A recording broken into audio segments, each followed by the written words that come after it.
Hello, space fans. Welcome to another live broadcast. I'm your host, Scott Lewis, and with me again is the magnificent Astro Katie, Katie Mack. How you doing, Katie? Hello, I'm good. How are you doing? I am enjoying a cool night here in Los Angeles. How is tomorrow evening in Melbourne, Australia? It's very nice. We've had a beautiful, warm day, and I've spent it all inside. But it's unseasonably warm for autumn at the moment. So, like, how warm is it down there? I don't know, like room temperature. Well, that's not too bad. Yeah. It's been Yeah. going back and forth out here. But we're talking about things today that are much hotter than our ambient temperature that's been outside. We are talking about stellar deaths and Yes. supernovae and awesome exploding stars. So before we get started, I want to let everybody know how you can get in touch with us. I have the Q&A app enabled for that you can get here on YouTube, also on Google Plus in our event page on Space Fan News. You can also tweet at us. So I am Scientific Scott down here, and Katie, I believe you have your Twitter handle up. Katie is Astro Katie. So if you would like, you can send us tweets, but the best way, honestly, because I have Twitter up, but it's going to be really distracting, but I will try to catch them all. But using the Q&A app and YouTube comments are going to be the easiest way for me to find them, and we'll try to answer them live on air if possible. If not, we will do follow-ups, because we do have a secret at the very end of the show, so stay tuned for the end for our cool announcement of sorts. So stars, they die. They take a long time to die. So what do we know about stellar deaths, and what can we learn from them? So tell me about some stellar deaths. Okay, so the way a star has a lifetime like anything else, and the way that a star dies depends on how massive it was to begin with and what happens during its life. And so there are a few different ways to explode a star. I'll talk about the different ways to do that. The thing about supernovae, though, which a supernova is just a star explosion. The thing about supernovae is that they're super useful in astronomy because they're extremely bright, and so a supernova can outshine the entire galaxy that it lives in for a few days, and so that. Or I mean, up to like 100 days, depending. So that supernova can be used to see really, really distant objects, and with certain kinds of supernovae, we can learn about the distances in the universe by knowing how bright the supernova should be and how bright it looks to us. That can tell us something about how the universe is expanding and what the distances are and stuff like that. So like one event is able to outshine billions of stars. And that's kind of crazy to think about for a second. Like one little event, or one star blowing up. Yeah. So a star blowing up can be extremely bright. And so there are a number of different ways that we use supernovae. So it depends on what kind of supernova, which depends on the mass of the star. So I'll give you sort of a rundown on these. So one of the so basically everything about a star depends on how much mass is in it and like the chemistry of the cloud that it grew out of. Right.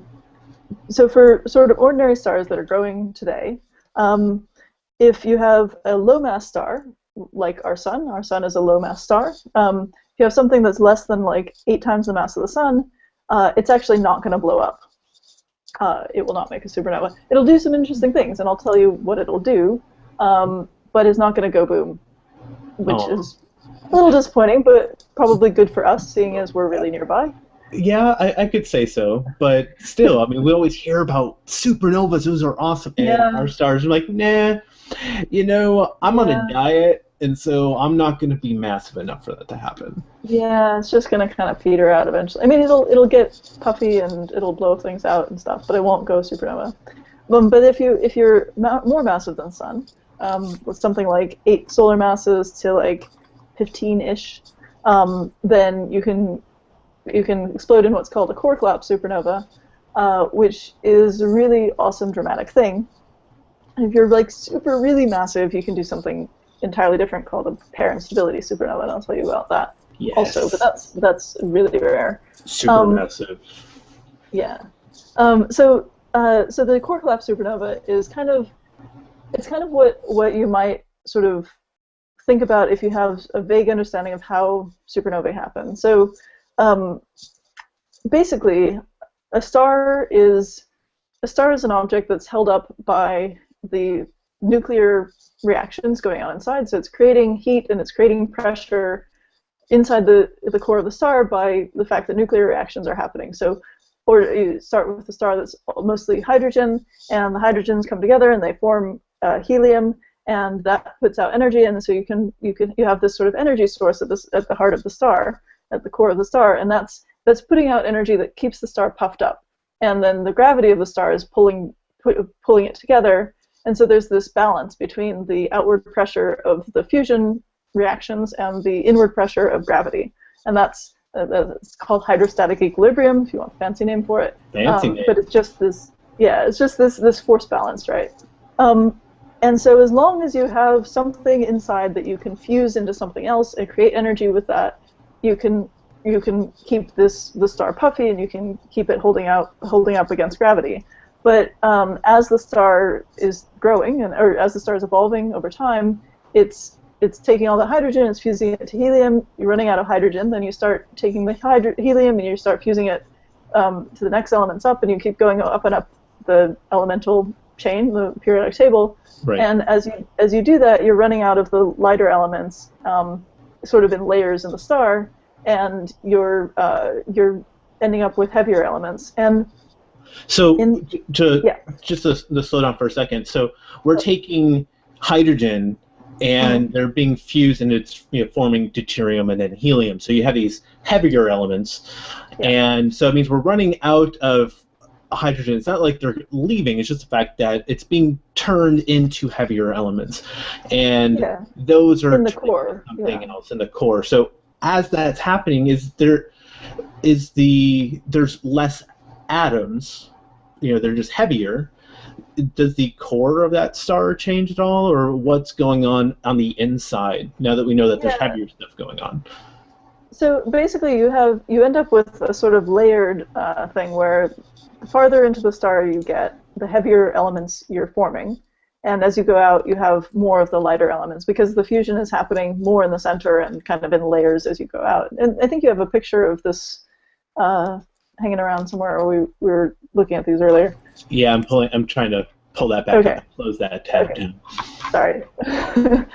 So you get this sort of like onion layer structure in the star where you have heavier elements at the center and lighter elements as you go out, and you can keep forming heavier elements for a while, but at some point you end up with a situation where if you keep going, you would actually lose energy, or you would take more energy than you have to do this fusion. So if you're fusing 2 hydrogen atoms into helium, you actually get energy out of that. So the energy that you get out is more than what you put in from that reaction, and so you can use that to create pressure, to create radiation, and all of that.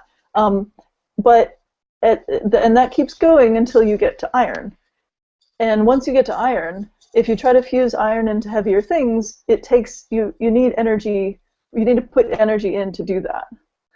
So here you have the onion layer thing, and so once you get the core has iron in it, that iron can't be fused into anything heavier, or without putting energy into the thing. So trying to fuse iron into something else will not give you any energy, will not give you any pressure, and you can't hold up against the gravity. And so you end up in this situation where you've fused a bunch of elements together, and you have this core that's pure iron, and there's nothing to hold it up against gravity. And just a big sphere of iron with that much gravity on top of it is not strong enough to hold to stay together. It's not strong enough to keep from collapsing. So you get to this point where you have this iron core in the star, and it's being pushed together by all the gravity of everything around it and by its own gravity, and it starts to collapse. And this is when things get really trippy. So the iron starts to collapse. Turn on the Pink Floyd, guys. We're gonna go for a ride. Yeah. So you get so much pressure that the protons and electrons start to fuse, and you make neutrons, and you end up with sort of converting this sort of ball of iron into one giant nucleus made entirely of neutrons, or almost entirely of neutrons. And then neutrinos are escaping, and this thing is collapsing. Let me out of here! There's so much iron, not a big nucleus. That's right. Yeah, thanks. Yeah, no, I had to anthropomorphize them. They're escaping, right? Yeah, they're escaping. Yeah, so it turns out when you fuse a proton and electron, a neutrino comes out. So you're creating this like nuclear ball of neutrons, and that's like shrinking. And when that happens, that's creating this crazy nuclear matter, and the outer layers start to fall in, and the thing kind of bounces. It kind of rebounds, and it creates this shock wave that goes through the outer layers of the star. And mind you, it still looks like a star on the outside, right? It's just before that all this stuff is happening. Mm-hmm. But then you make this shock wave, and this shock wave is so powerful that it completely blows up the whole rest of the star. So then you have this situation where you've got this massive explosion throughout the entire rest of the star, and in the center you've got this core of nuclear material, and that core becomes what's called a neutron star, which is like this extremely dense object made of mostly sort of neutrons. And we were discussing this beforehand about. Yeah.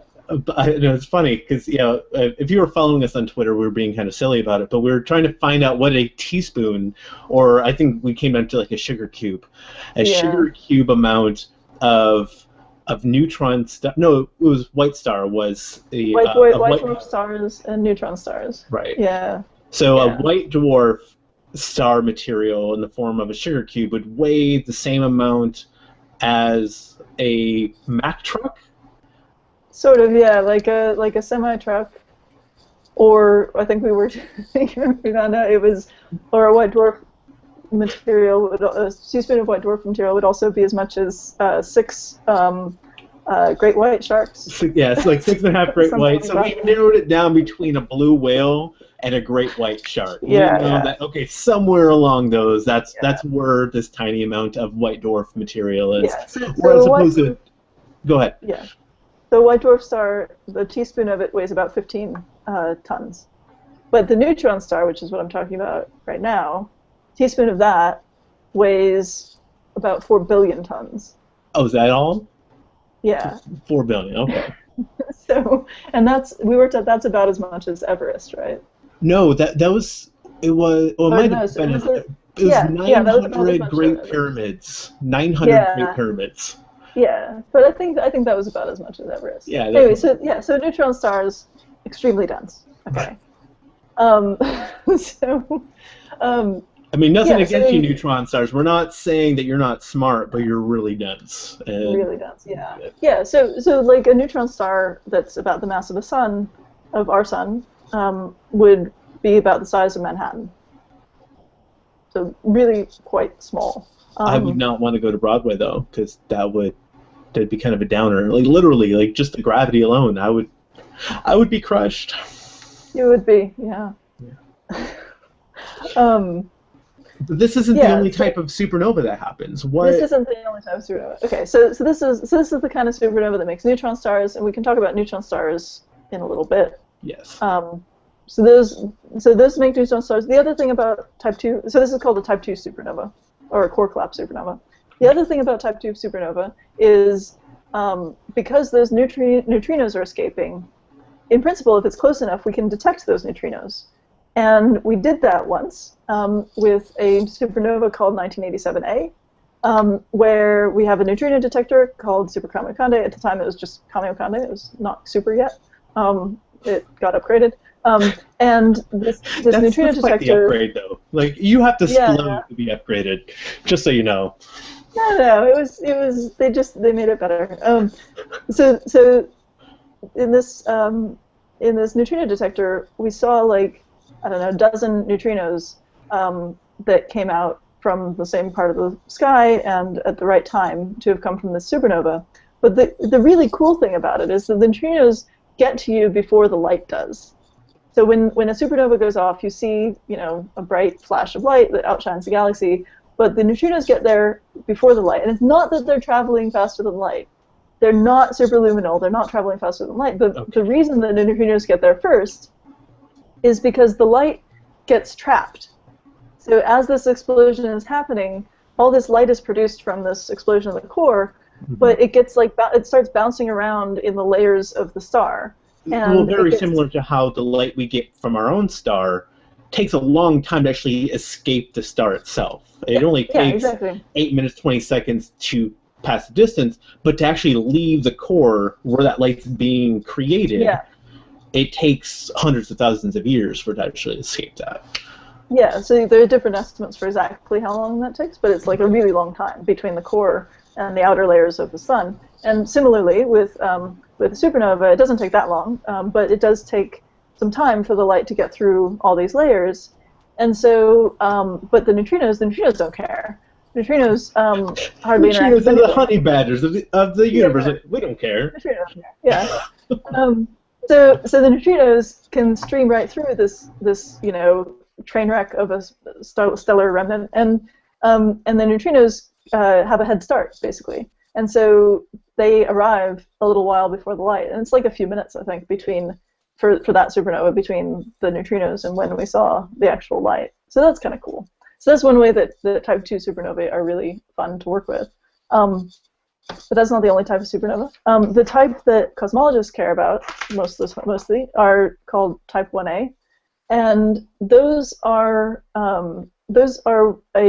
basically a white dwarf star goes through a supernova, a thermonuclear explosion, and blows up completely. So I mentioned white dwarfs. A white dwarf star is a really compact star that's the end state of a star like our sun. So our sun, over time, it will puff out a little bit. It'll become a red giant. It'll puff out a lot. It'll engulf the orbit of Venus. It'll get out to where we are. It'll burn off the oceans. And then it'll throw off the outer layers and make what's called a planetary nebula. Right. A very beautiful object, which is like the outer layers of a star having been blown off. And then the inner core of our sun will be this sort of burning white ember called a white dwarf. And a white dwarf star is no longer going through fusion. It's just sort of sitting there.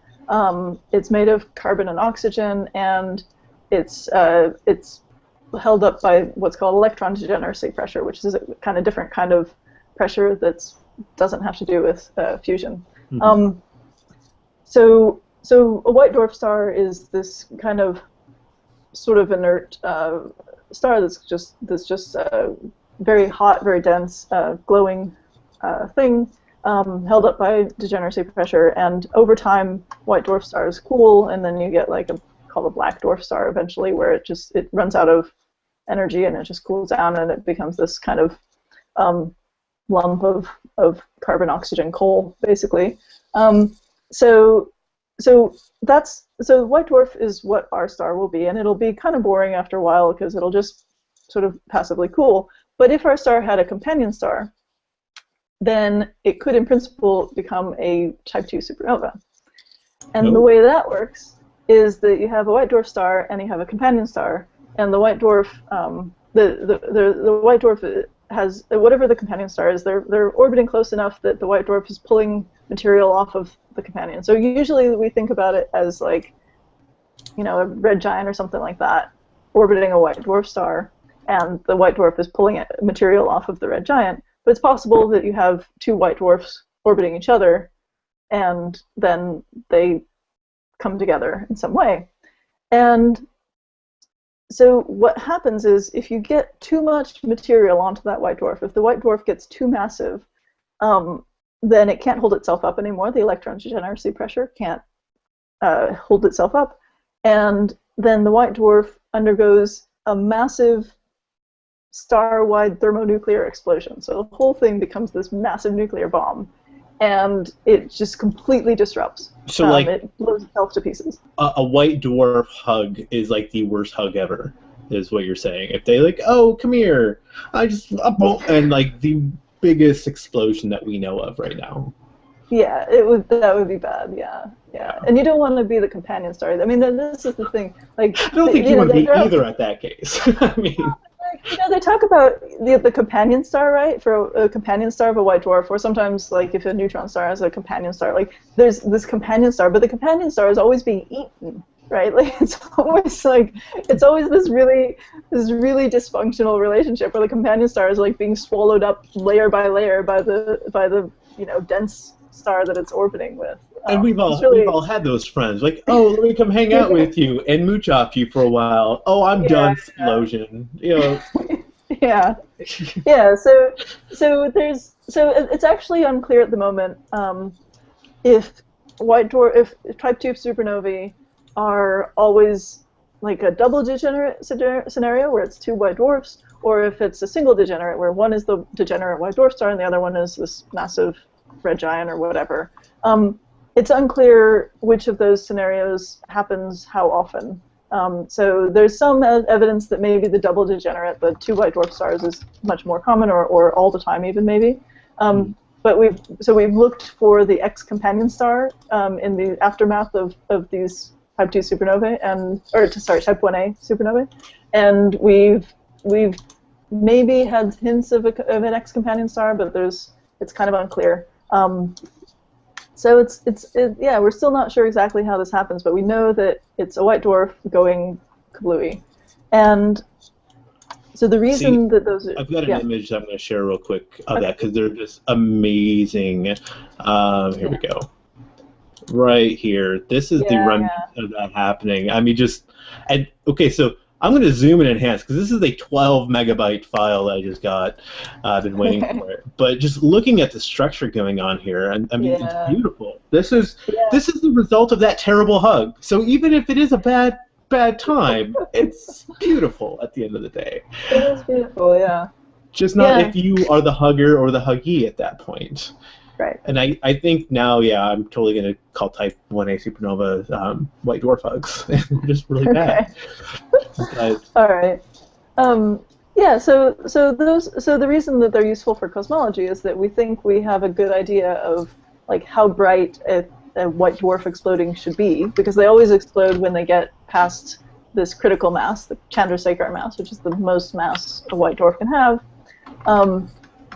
And so we have an idea of how bright they should be, and then we look at type 1a supernovae in other parts of the universe, and we see how bright they look, and then we can kind of figure out how far away they ought to be. And that lets us sort of measure the distances to other objects, to other galaxies. So those are the sort of most important, I guess, types of supernovae. The type 2, which is the core collapse, which is the one where you get the neutron star. Right. And I've got an image of one here. The type 1a. I should also say, with the type 2, you could also get a black hole if the star is massive enough. Instead of a neutron star, it might turn into a black hole. So this is a cool picture. This is the Crab Nebula, which is the result of a type 2 supernova. And it has a neutron star in the center. It's like right here is where it's at. Yeah, and it's a pulsar. So that neutron star has a magnetic field, and it's putting out a jet, and that jet like points at us sometimes 30 times a second. It's 30 hertz. Yeah, and it's super cool. So we see neutron stars sometimes at the centers of these supernova remnants. And I made a GIF of this from a really cool animation, but this is the center of the Crab Nebula there, M1, being looked at in both X-ray light on the left and optical, so with Hubble. And so cool. I love this. So this is the pulsar that we're talking about, and it's causing because it's also called a pulsar wind nebula. Yeah. So the stuff around it is this material that's been ejected from the pulsar, and like the layers of the star that's been pushed out, and so the pulsar is spinning really rapidly, and it's got this magnetic field that's all tangled up, and it makes sort of waves in this material, and you see those waves propagating out in like real time. I mean, those images are from like a few years apart each, I think, right? But right, yeah. It goes, yeah. So you can actually see things moving because these neutron stars are so dense and massive, and they're they got this magnetic field, and so doing this really cool stuff to the stuff around them. So we're like almost out of time. We are, but there are some questions, so let's try to hit those real quick. Let's get some questions. Yeah. Because there's just so much, and we'll also talk about our big secret. We kind of just hinted at it right now, but we'll get to it. Let me see here.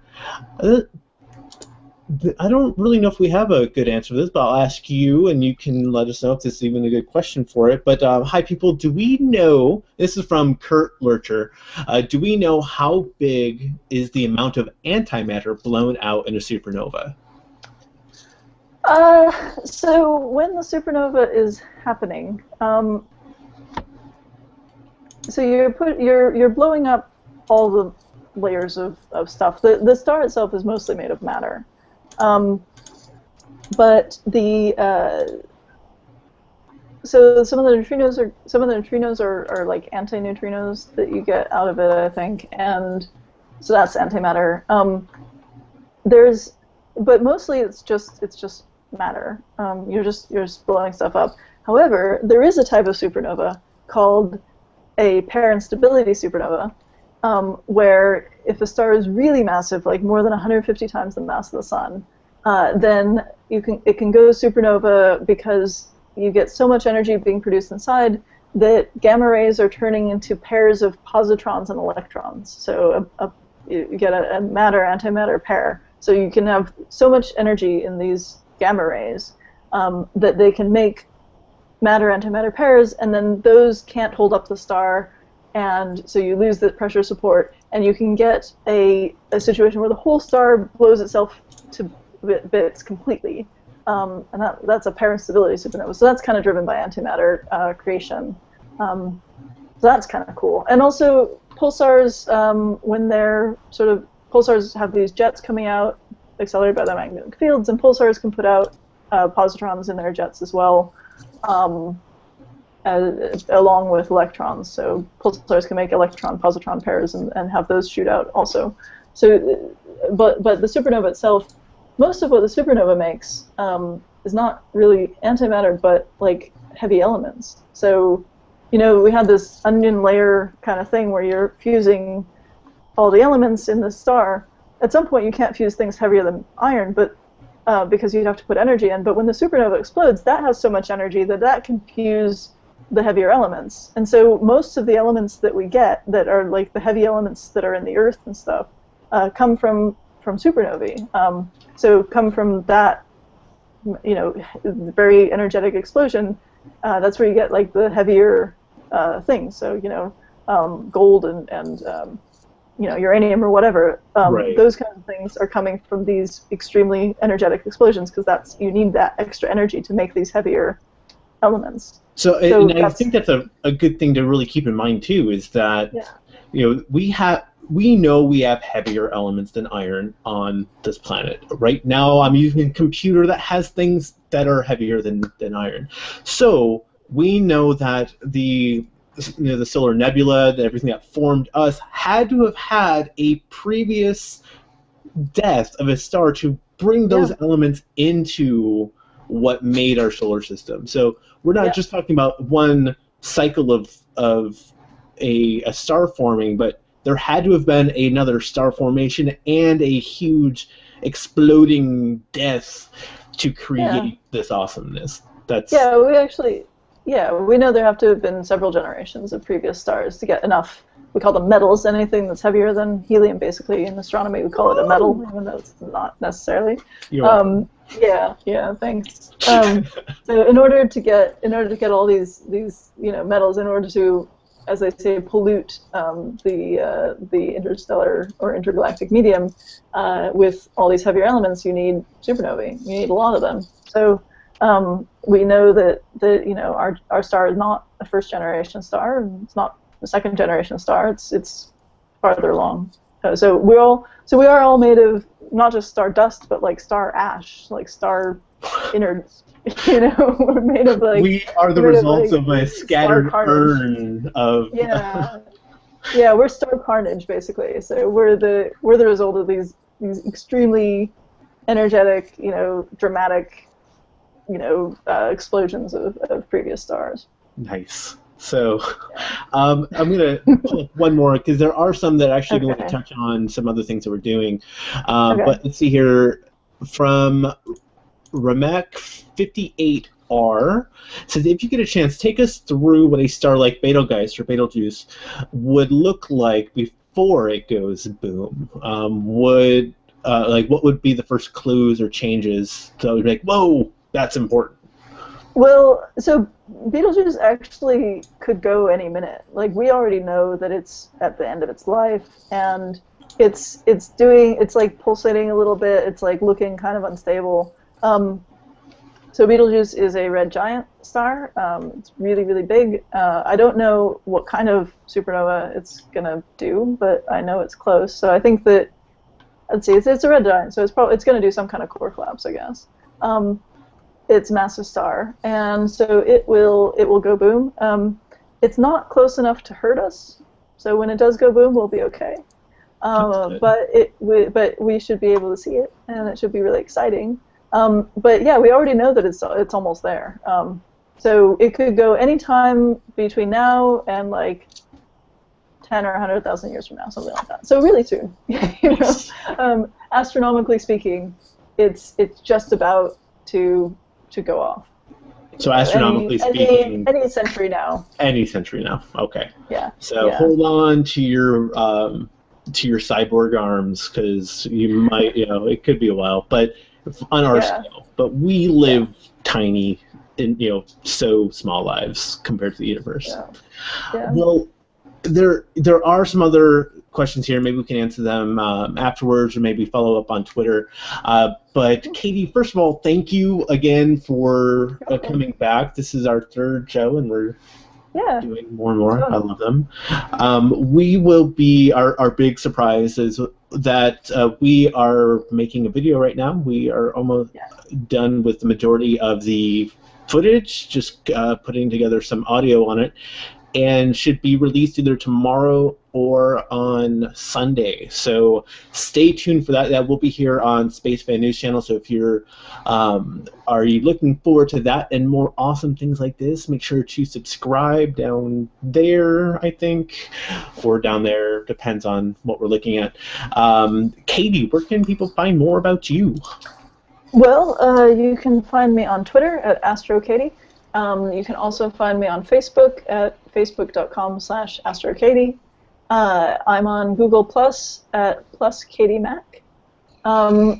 And you can go on my website, astrokatie.com, and you can see stuff that I've written and things like that. Yeah, mostly Twitter. I'm mostly hanging out on Twitter. That's a good place to look for me. You got a lot of tweets. I've got to catch up. Yeah. I've got to catch up. So again, I'm Scott. You can follow me down at Scientific Scott on Twitter, plus Scott Lewis on Google Plus, and this is Space Fan News. We are just over 2.1 million followers on Google Plus, so you guys are all awesome. Thank you for allowing us to have these great conversations. We're going to be releasing more straight YouTube videos coming up here soon. And I know a lot of you guys were asking about Tony. Tony has been doing something super secret. It will be released next week on our sister channel, Deep Astronomy. So look forward to that. It's going to be awesome. I was talking about him with it earlier today. It's going to be great. So look forward to that. Again, thank you guys all for watching. Give us a thumbs up and keep looking up, guys. See you guys next time. Bye. Thanks.